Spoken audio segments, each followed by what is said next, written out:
This was a fun moment. Fox the Five, they've been making a big deal about Fauci's emails. They love email scandals. I mean, the amount I don't care about Fauci's emails, it's difficult for me to describe.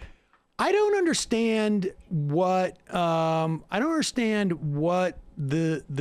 theory is that Fauci was saying one thing in public and saying different things in private. This is all about the lab leak theory that people discounted that it was a reality, and Fauci must have had some involvement in covering up the lab leak. I mean, that's what they're trying to stir up, I think. Yeah, and it's like the hockey stick graph in the climate gate emails thing. It's just, yeah. Well, right. but it's even more egregious their attempts here. And I'm not. Look, I'm not defending every decision that Fauci and others made during this time at all. You've described yourself as a Fauci stan before. I am. I have a huge poster of Fauci in my right over my bed, actually. Yeah, I mean, the Fauci criticism should come from the left. This is a guy who I think predicted 100,000 to 240,000 deaths in the midst of all those models coming out saying it could be close to 1 million, 2 million. And I think that might have been political. Like, I think that you could criticize Fauci for wanting to keep his job a little bit too much. Yeah. Yeah. I mean, I think, the question is like, and that debate, I think you could have about a lot of people who said that, but I mean, who did stuff during there, but just the job of public health. The idea that you would say the same thing in private that you would say in public. I mean, honestly, I think, if you are in any way a thoughtful person, you understand that there are certain circumstances. Like, I mean, look, let's be honest. I mean, everything I say in private, I don't say necessarily publicly on this show. There's some speculations I have about stuff that I think is just like irresponsible. I can't think of them off the top of my head, but I mean, you just don't do that. Because you want to be able to back it up if you're a public health, official, mm-hmm. You may err on the side of too much caution, let's say, or you may err on the side of like, we're going to need more evidence for this before we go public with it. Because you're a public health official and ultimately, your job is to try and help society in a time of crisis.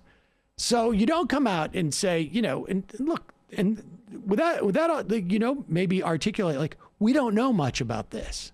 It's a novel coronavirus. I mean, they had in January, and I had talked to David Wallace Wells about this on the other Peacock show. They did 26 computer-generated models about where the infection rate would be 14 days out, 2 weeks out. And only 2 of them had it dropping by 5% from like late January into mid-February. But that's exactly what happened. 95% of their models were completely wrong. And it's just, there's only so much information you have.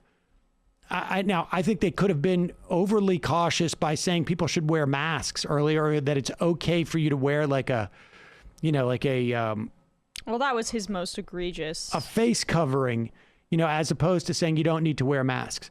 But I remember, watching ER doctors on, videos that we were passing around where they're going like, you don't have to worry about the air. What you really have to worry about is touch.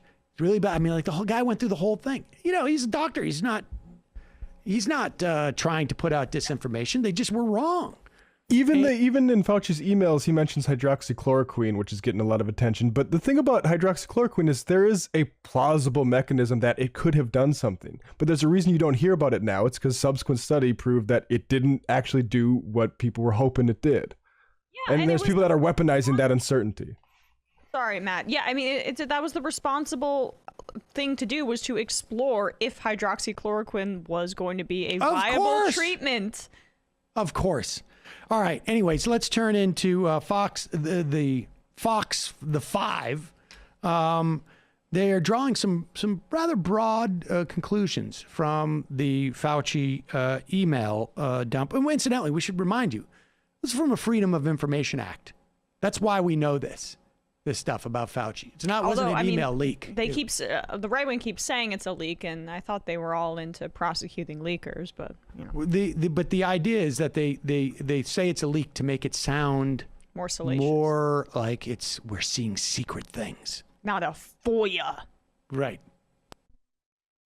Jessica, we're going to impeach Obama. Well, we're going to go to break, and then we're going to talk about what the feasibility of that happening. Before we go to break, though, I'm going to add that I think any Medicare for all, any government-run health care is now dead, because you look at Tony Fauci, and who would want some spotlight-seeking, power-hungry career bureaucrat who's some fame floozy deciding who gets to live and people who without dies. Insurance would still prefer that. No, they wouldn't. No, that's the emergency room, Jessica, please. Yeah. We all have health care in this country. Up next, America under attack. What? All right, so I can decipher this for you. She dead.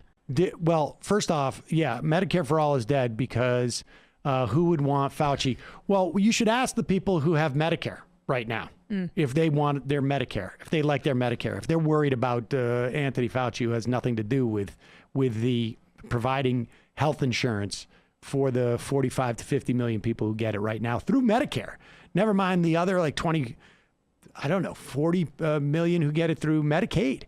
But everyone has health care in this country, just not the 30 million Americans that don't. Everyone has health insurance in this country if it's okay to go to the emergency room for even preventative care. Did. I mean, that is, and then they had that weak-kneed Democrat on there, or whatever, their token liberal. This is... But it gives away the game as to what's going on here. Anthony Fauci, love him or hate him, the idea that this is an argument as to why you don't want government involved in things is simply absurd. Particularly, the vaccine rollout has been pretty stunning. And the success that our government has had in getting everyone vaccinated has been pretty stunning. And but they want a Monday morning quarterback it and we found in this email something where he didn't end up panning out, or he was wrong, and then this proves that government in general is a lie. La-di-da. But that gives away the game. The attack on Fauci is not just a question of we don't like this guy because he's like a bad celebrity. The attack on Fauci is a proxy to attack the idea that government can actually do something.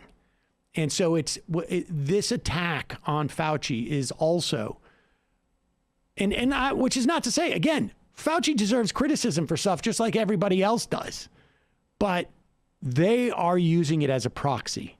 If you can get from Fauci is exactly why you don't want healthcare for all in this country, then what the game is up right there. That's the jig, as it were. The game is dead. That was just I want to clip that. You want as a drop? Mm-hmm. Just for my everyday life, I think the soundboard's a little fixed.